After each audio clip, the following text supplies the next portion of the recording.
Вие ли поръчвате стоки от AliExpress? Умръзна ли ви да чакате докато стоките пристигнат от Китай?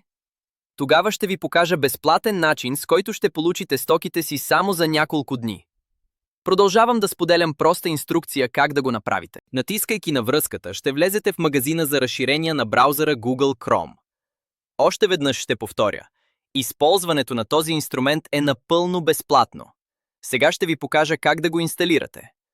Натискаме бутона Добави в Chrome и потвърдяваме инсталацията. След няколко секунди, инструментът вече ще бъде инсталиран във вашия браузър и ще можете да започнете да го използвате. Препоръчвам ви да кликнете на закрепващия бутон, за да е разширението винаги видимо в горната част на браузъра. Какво ще кажете?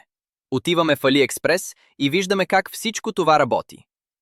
В полето за търсене въведете това, което търсите. Аз ще дам пример с търсене на косачки.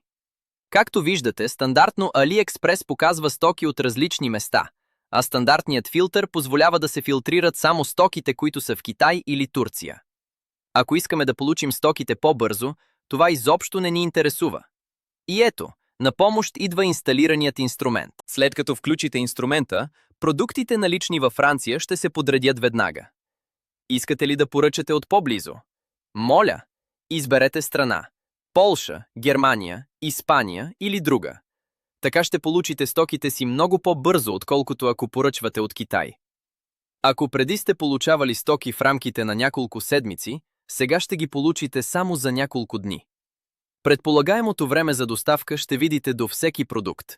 Не забравяйте да оставите положителен отзив. Приятно ползване!